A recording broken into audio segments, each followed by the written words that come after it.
안녕하세요. 저는 전 남편과 오직 이혼을 하고 싶어 위자료도 포기하고 소송 끝에 전 남편과 이혼을 했어요. 이혼을 한 직후 제 삶은 오로지 일뿐이었어요. 전 남편과의 결혼 생활을 잇기 위해서 일에만 매달렸었죠. 하지만 어떠한 한 계기로 제 삶 자체가 바뀌게 되었어요. 어떤 계기로 제 삶 자체가 바뀌게 되었는지 여러분에게 이야기를 하고 싶어 글을 적습니다. 저희 집은 종교가 없는 무교였어요. 친구들은 저처럼 무교인 친구도 있었고, 불교, 천주교, 기독교 등 다양한 종교를 가지고 있었어요. 그 중에서 태어날 때부터 기독교 집안에 태어난 친구가 자신의 교회에 행사가 있다며 저를 추도하게 되었고, 저는 그때 처음으로 교회란 곳을 가게 되었어요. 처음 가본 교회는 저를 깜짝 놀라게 했어요. 이런 곳이 있구나. 이런 사람들도 있구나를 알게 해줬어요. 친구가 안내해준 자리에 앉은 저는 아무것도 모른 채 목사님의 연설을 들었고 피아노 반주에 맞춰 노래를 부르는 것을 보았어요. 제 주위에는 다들 노래를 따라 부르고 목사님이 말씀하시는 중간중간 추임새도 넣었어요. 아무것도 모르던 저는 그렇게 하는 사람들이 그저 신기해서 멀뚱멀뚱 쳐다보고 있었어요. 그리고 늘 그렇게 하는지는 모르겠지만 스크린 화면을 통해 영상이 흘러나왔고 그것을 본 주위 다른 사람들은 코를 훌쩍이며 눈물을 흘리고 있었어요. 신앙심의 차이겠지만 그런 모습들이 저에게는 너무 생소하게 다가왔어요. 왜 저것을 보고 울고 있지? 대부분의 사람들이 그렇게 하고 있으니 오히려 아무것도 안 하고 있는 제가 이상한 사람처럼 느껴졌어요. 한참을 영상을 보고 또다시 목사님의 이야기를 듣고 노래를 부르고 그것을 몇 번씩 반복을 하고 나서야 행사가 끝이 났어요. 그리고 친구는 저를 데리고 청년회라는 곳을 데리고 갔어요. 저희 나이대가 있는 곳은 청년회였는데 어느 방에 모여 같이 다과를 하고 이야기를 나누었어요. 교회를 다니고 있는 사람들은 다들 어렸을 때부터 다녔던 사람들이라 그런지 유대 관계가 돈독했고 저처럼 처음 온 사람들은 묻는 말에 대답만 할 뿐이었어요. 테이블 앞에 놓여있는 과자를 집어먹으면서도 이런 자리라면 따라오지 않았을 텐데 괜히 왔구나 싶었어요. 선물을 하나 들고 집에 돌아온 저는 재미있었냐는 어머니의 물음에 괜히 갔다라고 말을 하며 방으로 들어왔어요. 정말 그랬으니까요. 그 이후로 그 친구는 주말마다 저에게 교회를 같이 가자고 연락을 했고 처음 몇 번은 가족을 핑계로 피했어요. 가족여행을 간다든지 어머니가 교회 가는 것을 별로 좋아하지 않는다고 말을 했어요. 그 친구에게는 미안했지만 정말 가고 싶은 마음이 없었거든요. 괜히 따라 나섰다가 저번처럼 꽂아 놓은 보리자루처럼 가만히 어색하게 있다가 올 것이 분명했기 때문이었어요. 하지만 몇 번의 저의 거절에도 그 친구는 아랑곳하지 않았고 끈질기게 저에게 연락을 했고 하는 수 없이 저는 그곳을 또 나가게 되었어요. 한번 갔던 곳이라 그런지 지난번보다는 덜 어색했어요. 그때 봤었던 사람들이 서로 먼저 다가와 인사를 했고 저 역시 아는 얼굴들이 있으니 한결 마음이 편안해졌어요.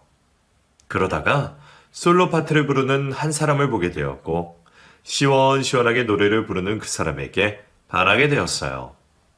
친구에게 물었더니 저희보다 나이가 2살이 많다고 말했어요. 그 사람을 지난번 청년의 모임 때에는 보지 못했었는데 저런 훈남이 이 교회에 있었다니 저는 교회에 다닐 마음이 생기는 것 같았어요. 친구의 말로는 그 사람 때문에 이 교회를 다니는 여자들도 꽤 있다고 했어요. 결국 저도 그 사람들 중 한 사람이 되었고 그때부터 저는 그 사람을 보기 위해서 매주 빠짐없이 교회를 나가게 되었어요. 매일 주말 아침마다 예쁘게 보이기 위해서 분주했어요. 그렇게 몇 달이 지나고 성가대원을 뽑는다는 말에 저는 얼른 지원하게 되었고 그 사람과 함께 연습을 하며 친하게 지내게 되었어요. 하지만 그 사람은 얼마 있지 않아 군대를 가버렸고 저는 아버지의 발령으로 인해 다른 지방으로 이사를 가는 바람에 저의 짝사랑은 그렇게 끝이 나게 되었어요. 하지만 몇 년의 짝사랑 덕분인지 무교였던 저의 종교는 기독교가 되었고 성실하게 다니고 있었어요. 다른 지방으로 와서 예전에 다니고 있는 곳을 가기가 힘들어진 저는 집 근처에 있는 새로운 교회를 가게 되었고 그곳에서 저는 또 다른 신세계를 경험하게 되었어요. 목사님도 젊으신 편이고 대체로 젊은 사람들이 많아서 활기차고 여러 소모임으로 이루어져 서로 간에 너무나 친밀한 그런 곳이었어요. 저 또한 한 소모임에 들어가 활동하게 되었고 새로운 사람들을 만나게 되었어요. 공부를 하다가 힘이 들 때에는 그 사람들의 도움도 많이 받았어요. 저의 멘탈을 지켜준 사람들이랄까요. 그래서 저는 신앙심이 더 깊어졌고 저도 바쁘지만 될 수 있으면 행사에 참여하게 되었어요. 한 번은 무료 급식소에 봉사활동을 하러 가게 되었고 거기에서 중년의 여성을 만나게 되었어요. 이분 역시 오랫동안 이곳을 다니신 분이었어요. 행사를 할 때마다 늘 보는 분이었어요. 남편 없이 아들과 함께 살고 있다는 그분은 언제나 자식의 앞날을 위해서 기도를 하시는 분이었어요. 마주칠 때마다 저에게 환한 웃음으로 먼저 인사를 해주시고 제가 힘든 일을 하고 있을 때에도 어김없이 나타나 제 옆에서 작은 힘이라도 보태주시려고 그랬어요.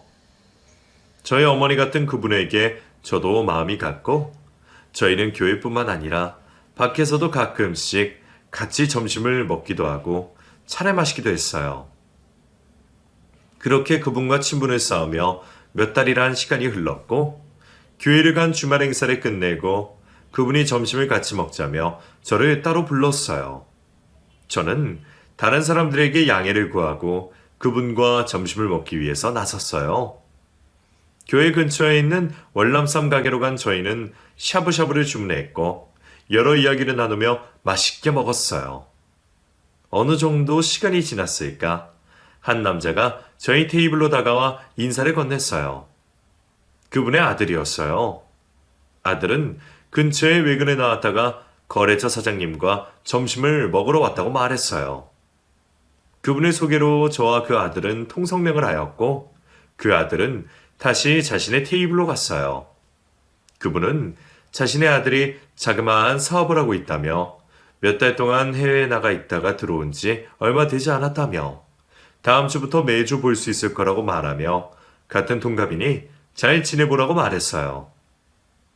자신과 친분이 있듯이 자신의 아들과도 잘 지냈으면 좋겠다. 이런 내용이었어요. 저는 별뜻 없이 알겠다고 말을 했고 그 뜻을 잘못 이해하셨는지 그 이후부터 그분은 저의 의사와는 상관없이 저와의 만남에 아들을 동행하는 일도 잦아졌고 자신의 집에 초대를 하기도 했어요. 그러다 보니 자연스레 저희는 자주 보게 되고 다른 사람들보다 조금 더 가까워졌고 결혼까지 약속한 사이로 발전을 했어요. 저도 어느 정도 나이가 찼고 먼저 결혼한 친구들에게 들은 것도 많다 보니 사랑만을 생각하며 결혼을 하는 그런 부류는 아니었어요. 직업도 직업인지라 저는 남편과의 결혼을 결정짓기까지 수많은 고민을 했었어요. 시어머니 자리는 같은 교회를 다니며 매주 봐왔기에 인품이 좋다는 것은 알고 있었고 남편 역시 젊은 나이에 번듯한 사업을 하고 있어서 괜찮았어요. 한 가지 걸리는 것이 홀시어머니의 외동아들이라는 것이었어요. 저희 부모님은 그런 것에 전혀 개의치 않으셔서 상관이 없었지만 제 친구들은 난리였었어요. 아무리 사람이 좋아도 그런 자리는 피하라는 것이었어요. 홀시어머니는 아들을 남편과도 같이 생각한다며 며느리에게 질투와 시기를 하게 되어 있다고 말했어요. 그리고 아들이 마마보이일 가능성도 있다는 것이었어요. 몇몇 친구들의 생각으로 일반화를 할 수는 없지만 그 친구들도 들은 것이 있으니 저한테 그런 말을 하는 것이었겠죠. 그 부분에 대해서 크게 생각지 않다가 그런 소리를 듣게 되니 저는 자연스레 고민을 하게 되었어요. 남편에게 고백을 받고 몇 날 며칠을 고민을 하던 저에게 친정어머니는 무엇을 그렇게 깊이 생각하냐며 오히려 시부모님 두 분을 맞추는 것보다는 한 분을 맞추는 것이 더 낫지 않겠냐며 좋은 점만 생각하라고 그랬어요. 저 역시 모든 사람이 다 그렇게 사는 것이 아니기에 제가 보고 느낀 그대로만 믿기로 했고 남편에게 결혼을 하겠다고 말을 했어요. 저희의 소식을 들으신 시어머니는 누구보다 뛸 듯이 좋아하셨고 결혼도 빨리 하라고 아주 성하셨어요. 저희는 시어머니의 성화에 결혼을 서두를 수밖에 없었어요.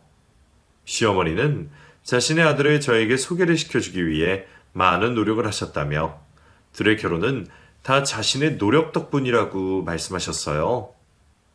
그리고 저를 처음 보자마자 너무 마음에 들었고 얼마나 며느리로 삼고 싶었으면 하나 있는 아들과 결혼하길 바랬겠냐며 결혼을 하게 되면 정말 잘해주겠다며 행복하게 잘 살아보자며 축복해 주셨어요. 저희는 급하게 준비하느라 결혼식장을 대여할 수 없었고 교회에서 결혼식을 올리게 되었어요.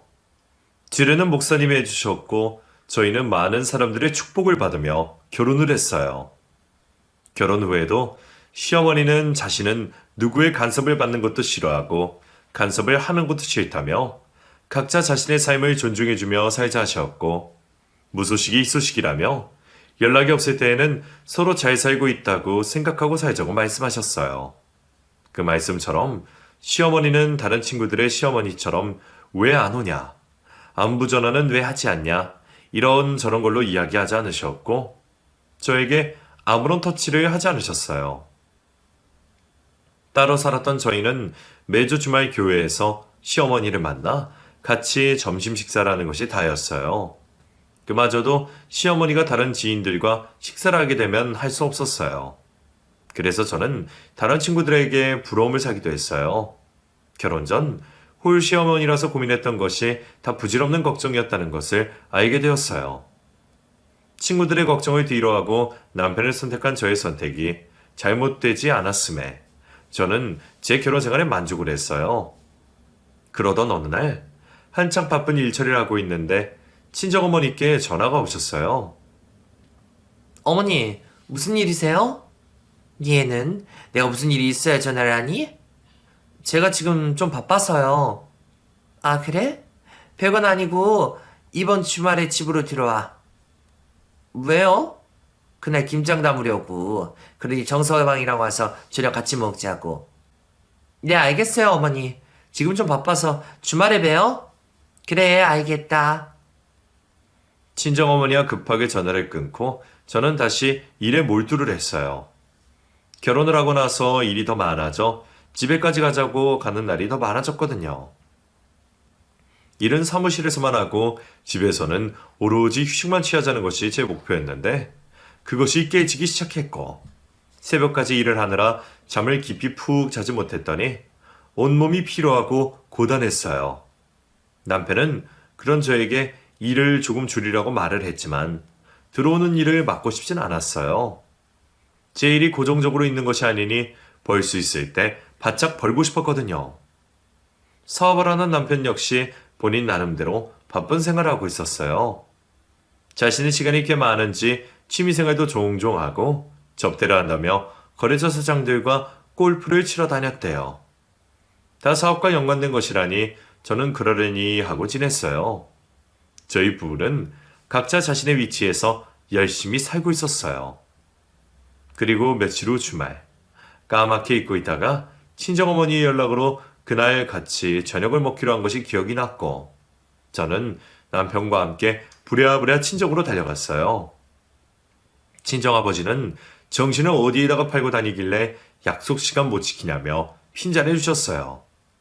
친정어머니는 일도 많은 데다가 결혼해서 정서방도 챙기고 본인 살림도 살아야 하니 정신이 없는 건 당연한 거 아니냐고 말을 하며 어서 들어오라고 말했어요. 식탁 위에는 뜨끈뜨끈한 수육이 먹기 좋은 크기로 도톰하게 썰어져 있었고 막 담은 김장김치가 세로로 쫙쫙 찢겨져 있었어요. 친정어머니가 준비한 음식을 보자마자 배에서 꼬르륵거리고 군침이 돌았어요. 재빨리 식탁에 앉으니 친정어머니가 방금 뜸을 들인 김이 모락모락 나는 하얀 쌀밥을 건네주었어요. 저는 먼저 길게 찢겨진 김장김치를 맛보았어요. 저는 어느 집 김치를 먹어봐도 저희 친정어머니가 해주시는 김치가 제일 맛있어요. 김치가 맛있어 김치만 계속해서 먹었더니 친정어머니는 수육과도 같이 먹으라며 하시며 기분 좋게 웃고 계셨어요. 남편 역시 저와 마찬가지로 먹는 내내 맛있다고 표현을 했고 친정아버지와 약주를 나눠 마셨어요. 김치가 맛있어서 그런지 밥이 술술 들어간다며 밥 한 그릇을 뚝딱한 남편은 한 그릇을 더 달라고 말을 했고 친정어머니는 그 모습이 더 마음에 드셨는지 한방 웃음을 지으며 밥을 꾹꾹 눌러 담아 한 공기를 더 내왔어요. 보통 때보다 훨씬 많이 먹게 된 저는 배가 찢어지듯이 아팠어요. 후식으로 과일을 꺼내는 친정어머니에게 더 이상은 무리라며 말렸어요. 친정어머니는 배를 부여잡고 있는 저의 모습에 웃으며 저희가 먹을 김장김치 한 통, 그리고 시어머니께 맛보여드리라며 또 한 통을 담아주셨어요. 시어머니의 것까지 굳이 하지 않으셔도 되는데 괜히 친정어머니에게 죄송했어요. 일이 바빠서 김장할 때 하나도 도와드리지도 못했는데 저는 미리 준비해간 봉투를 고맙다는 표시로 드렸어요. 그랬더니 벌써 남편에게 받았다며 또 받아도 되냐고 웃으며 물으시는 친정 부모님에게 남편은 자신이 드리는 것은 별개이니 마음껏 받으시라고 말씀드렸고 친정 부모님은 그럼 이번에만 받겠다며 좋아하셨어요. 저희는 김장김치 2통을 차에 실어서 바로 시가로 넘어갔어요. 시어머니는 친구분들과 여행을 다녀오셔서 잠시 쉬고 계시다가 저희의 방문에 몸을 일으켰어요. 저는 친정에서 가져온 김장김치 한 통을 꺼내어 시어머니에게 드렸어요. 시어머니는 눈이 휘둥그레해지며 맛을 봐야겠다며 김치통 뚜껑을 열어 배춧잎 한 줄기를 쭉 찢어 입에 넣으시고는 오물오물 씹으셨어요. 아이고 맛나다. 친정어머니가 음식 솜씨가 아주 좋으시구나. 네, 맛있죠? 그래, 아주 내 입맛에 딱이야. 어쩜 이렇게 시원하니? 굴이랑 청각을 넣어서 그런가 봐요. 요 작은 통에 굴이 들어있으니 이걸 먼저 드시래요. 너무 감사하다고 전해드려. 올 겨울은 다른 반찬 없이 이걸로 먹고 살아도 되겠어. 어머님, 저희도 따로 김장을 해요? 아니, 나 혼자 되고 식구가 둘 뿐이라 조금씩 사다 먹었지. 그러니 김장 걱정을 하지 마라. 김장하는 것도 며느리한테는 큰일이라고 하던데. 네, 안 그래도 친구들이 김장한다고 아주 난리들이에요. 결혼 잘했지? 네, 그런 것 같아요. 어떻게, 밥이라도 좀 먹을 테야? 아니야. 친정에서 너무 많이 먹어서. 그래, 그럼 어여 들어가 쉬어라. 내일 또 다들 출근할 몸인데. 네, 그럼 쉬세요. 그래, 운전 조심하고. 네. 저는 집으로 돌아와 김치통을 냉장고에 넣었어요. 남편은 친정아버지와 약주한 것이 취한 것인지 식구는 누가 업어가도 모를 정도로 코를 골며 깊은 잠에 빠졌어요. 저는 친정어머니께 시어머니의 말을 전하고는 잠자리에 들었어요. 며칠 후 시어머니가 지인 한 분과 함께 제 사무실로 찾아오셨어요. 저는 미리 연락도 없이 찾아오셔서 다른 일정을 미룰 수밖에 없었어요. 테이블에 앉은 시어머니와 지인에게 사무장님이 음료수를 꺼내주었어요. 시어머니는 목이 타는지 음료수를 건네받자마자 뚜껑을 따서는 단숨에 마시고는 테이블 위에 올려놓았어요. 그리고 지인에게 저를 소개시켜주며 어서 말을 하라며 며느리가 잘 이야기를 해줄 거라며 말을 했고 지인은 지금 이혼을 하면 자신이 얼마만큼 받을 수 있냐며 물어봤어요. 저는 이것저것 물어보고 확실하진 않지만 어느 정도 예상한다고 말씀을 드렸어요. 가만히 이야기를 듣던 지인은 가족 중에 변호사가 있으니 얼마나 좋으냐며 시어머니에게 부럽다고 말씀하셨고 시어머니는 또 궁금한 것이 생기거든 언제든지 연락을 하라며 며느리가 알아서 잘해줄 거라는 말씀을 했고 저에게도 그렇게 해줄 거지 물으셨어요. 저는 선뜻 대답을 하지 못한 채 어색한 웃음을 지었어요. 시어머니는 제게 고맙다고 말을 하며 함께 지인과 수다를 떨며 사무실을 빠져나가셨어요. 저희 시어머니의 행동이 이해가 가지 않았지만 지인이 부탁하니 어쩔 수 없었겠지 싶어 넘어갔어요. 하지만 그 이후로도 시어머니는 시시때때 사무실로 연락도 없이 지인들을 데리고 왔었고 저를 아주 난처하게 했어요. 시어머니의 안면이 있으니 그 자리에서 거절을 할 수도 없는 노릇이었고 싫은 티를 낼 수도 없었어요. 여러 번 이런 일이 반복이 되자 저는 제 일정이 꼬이기도 하고 이건 아니다라고 말씀을 드려야 할 것 같았어요. 그래서 저는 일찍 퇴근을 한 날 시가에 들리기로 했어요. 시어머니는 제가 온다는 소식에 제가 좋아하는 음식들로 저녁을 차려놓으셨어요. 저는 이렇게까지 안 하셔도 된다고 말씀을 드렸지만 시어머니는 자신이 해주고 싶어서 그런다며 늦게까지 일한다고 이렇게 고생을 하는데 이 정도는 먹어야 되지 않겠냐고 그랬어요. 저는 시어머니가 차려주신 식탁에 앉았어요. 잡채며 갈비찜이며 손이 많이 가는 음식들이 아주 먹음직스럽게 담겨져 있었어요. 시어머니는 제 밥그릇 위로 갈비찜 하나를 얹어주며 식기 전에 어서 먹으라고 그랬어요. 저는 시어머니가 주신 갈비찜을 먹었어요. 달짝지근하니 너무 맛있었어요. 한참 음식을 먹고 있는데 남편이 들어왔어요. 시어머니는 제가 온다는 소리에 남편에게도 연락을 했던 모양이에요. 저는 남편이 없을 때 시어머니와 이야기를 나누려고 들린다는 것이었는데 상황이 꼬여버렸어요.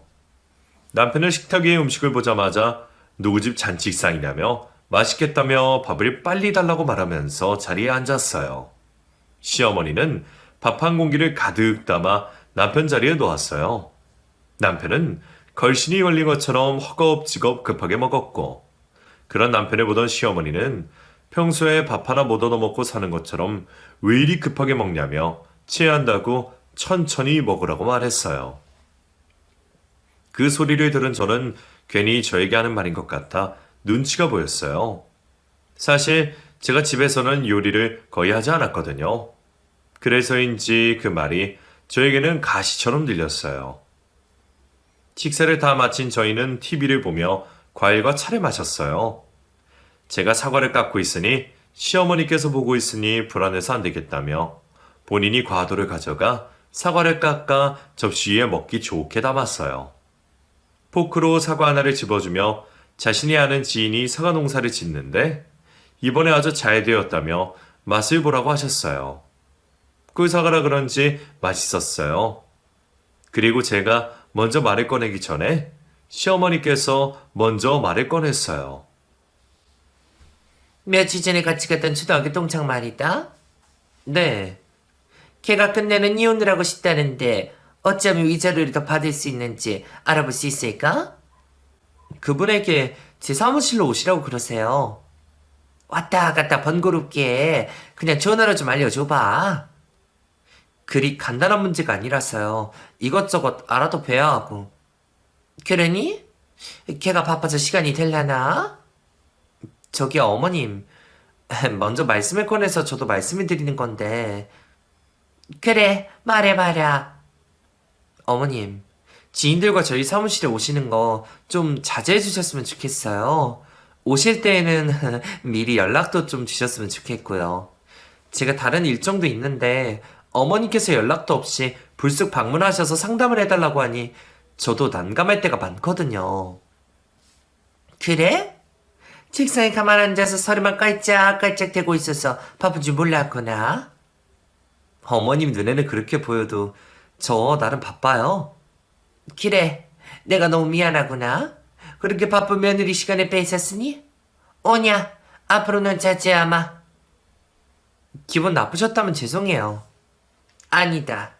똑똑한 네가 틀린 말을 하겠냐? 어머님이 그렇게 말씀하시면 제가 말을 하기가... 나도 한두 살 먹은 어린애도 아니고 그쯤이면 다 알아들었으니 그만하자꾸나.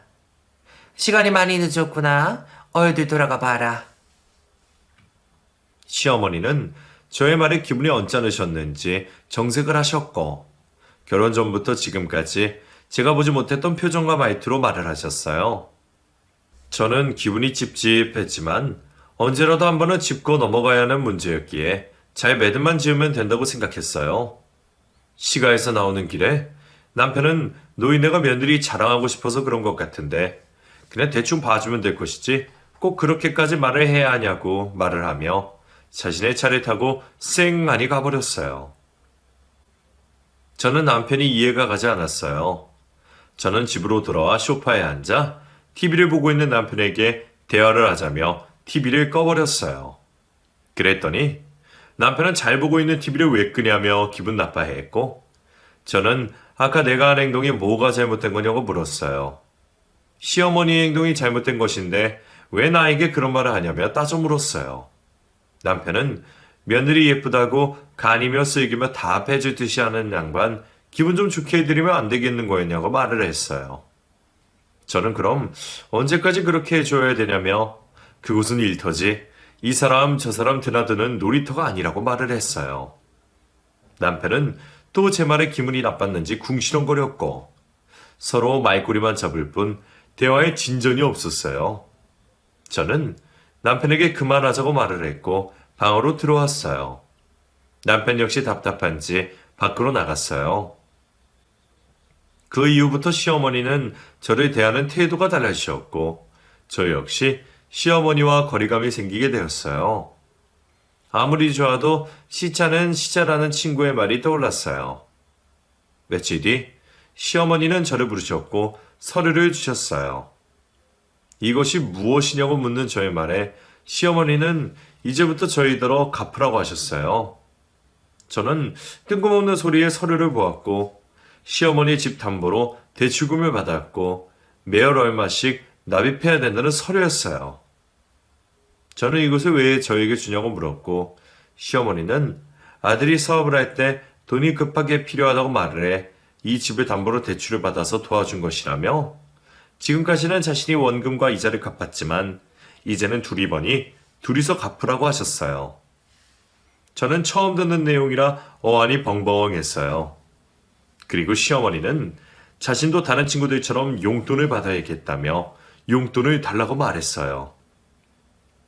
지금까지 자식 키워서 결혼까지 시켰는데 아직까지 자식 빚 갚고 있는 건 나밖에 없다라며 싸늘하게 말씀하셨어요. 저는 우선 알겠다고 말을 하며 서류를 가방에 넣어 집으로 돌아왔어요. 집에 돌아온 저는 남편이 돌아오기를 기다렸어요. 이윽고 남편이 들어왔고 저는 시어머니에게 받은 서류를 남편에게 보여주며 이것이 뭐냐고 물었어요. 남편은 이걸로 당신이 가지고 있냐고 물었고 저는 시어머니의 말씀을 남편에게 전달을 했어요.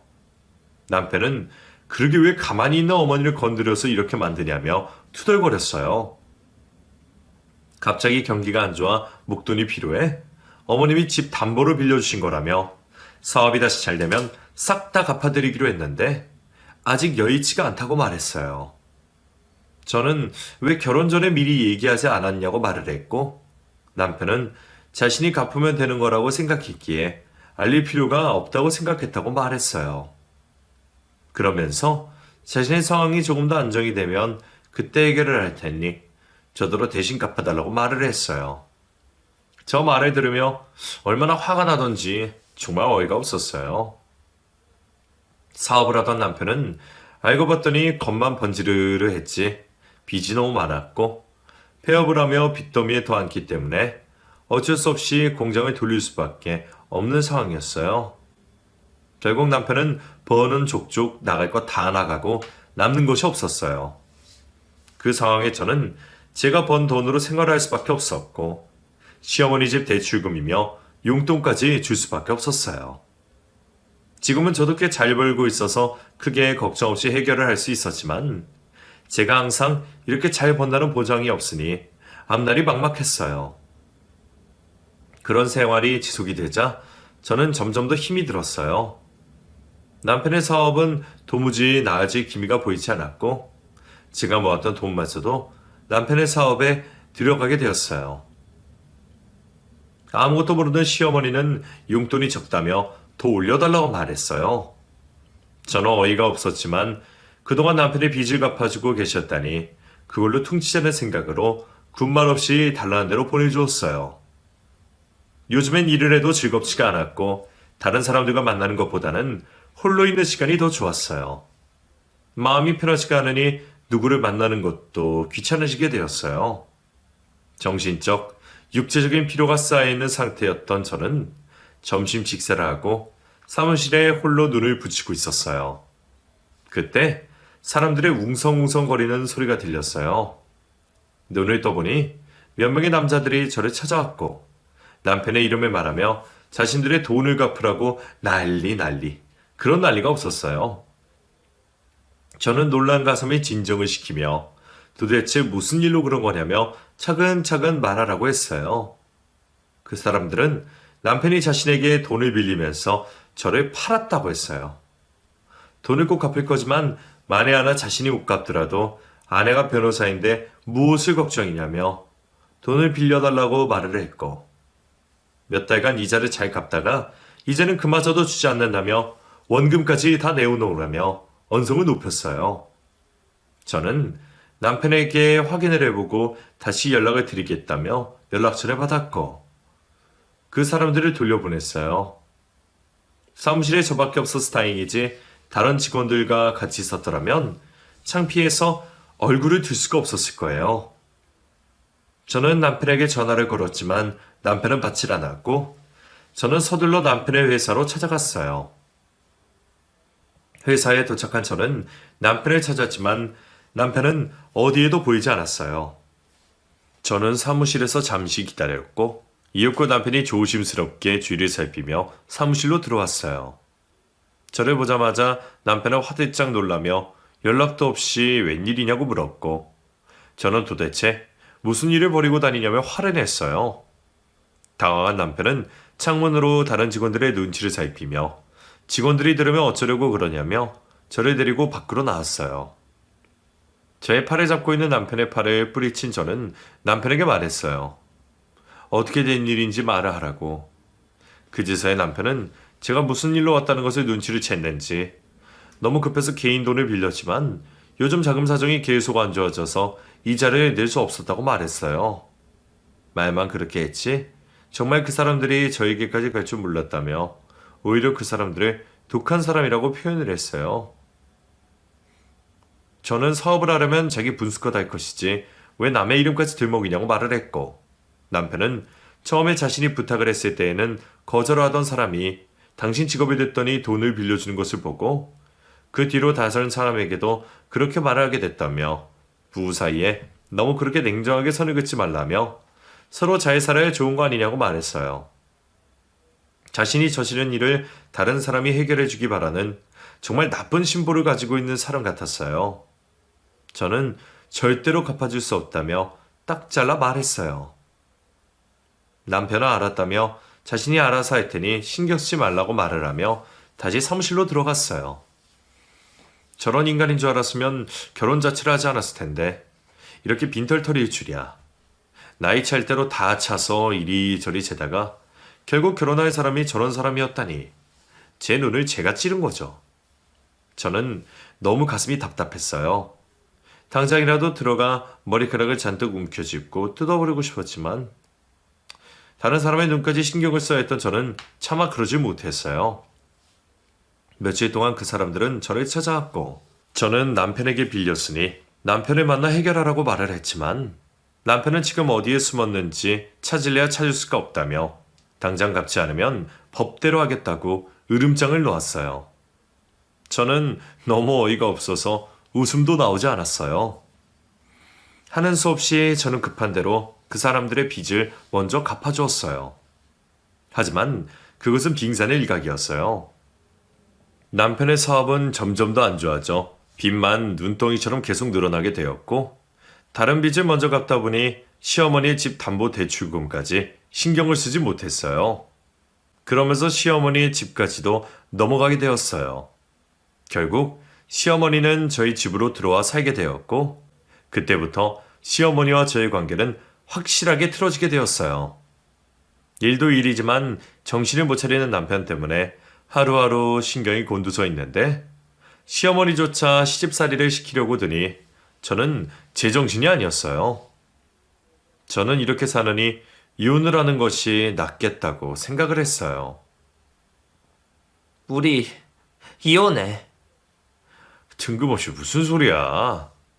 나는 이제 더 이상 당신이랑 살고 싶지 않아. 돈 때문에 그러는 거야? 당신이 결혼해서 지금까지 나한테 믿음을 준 적이 있었어? 이제는 나도 지쳤어. 하는 데까지 해봤지만 이제 더 이상은 안 될 것 같아. 주위에 물어봐라. 돈 때문에 안 싸우는 집이 있는지. 우리는 차원이 다르잖아. 우리 집도 똑같아. 같이 이겨내야지. 좋을 때만 부부야? 힘들 때에도 같이 견뎌내고 이겨내는 게 부부 아니야?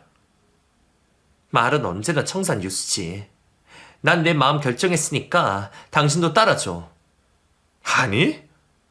난 절대로 이혼 못해. 저의 말에 남편은 절대로 이혼은 해줄 수 없다고 완강하게 나왔어요. 그도 그럴 것이 저까지 없으면 자신의 빚을 갚아줄 사람이 없었거든요. 저는 돈 나올 구석이 없는 남편에게 위자료 받을 것도 없이 이혼만을 원했고, 긴 소송 끝에 어렵게 남편과 이혼을 했고, 인생에 똥 한 번 밟았다고 생각하고 또다시 일어서기 위해서 열심히 일을 하며 홀로 살아가고 있었어요. 전 남편과의 결혼 생활을 잇기 위해 일에만 치여 살다 보니 저는 웃음이 사라지게 되었고, 어느새 제 삶은 일만 하고 있는 사람이 되어 있었어요. 그러던 어느 날 이혼 전문 변호사인 저를 찾아온 한 여자와 상담을 진행하게 되었어요. 결혼을 한 지 1년밖에 되지 않은 그 여자는 자리에 앉자마자 눈물을 글썽였어요. 사무장님이 주신 따뜻한 차를 한 모금 마신 그 여자는 잠시 숨을 고르더니 저희 눈을 쳐다보지도 못한 채 남편과 이혼을 하고 싶다고 말을 했어요. 저는 남편과 이혼을 하고 싶어하는 이유를 물었고, 그 여자는 입술을 파르르 떨며 조심스레 말을 했어요. 자신은 결혼을 해서 지금까지 집에서 내조를 하며 남편과 시어머니가 하라는 대로 불평 불만 없이 일을 했지만, 돌아온 것은 남편의 바람과 시어머니의 폭언과 구박뿐이었다고 말했어요. 우울증까지 오게 된 자신의 삶이 너무 비참하고, 결혼 후로는 자존감까지 바닥으로 떨어질 대로 떨어진 자신의 모습을 보고는 이대로는 더 이상 결혼을 유지하기가 힘이 들어 이혼을 원한다고 말했어요. 저는 남편이 바람을 피우고 있다는 직접적인 증거와 시어머니에게 받았다는 폭언과 구박을 증명할 것이 있냐고 물었고, 그 여자는 가방에서 조심스레 사진 한 장을 꺼내어 저에게 주었어요. 그러면서 다른 것은 없고 모텔 앞에서 남편과 내연녀가 함께 차를 타고 이동하는 것을 찍은 사진이라며 이 사진으로는 안 되겠냐고 물었어요.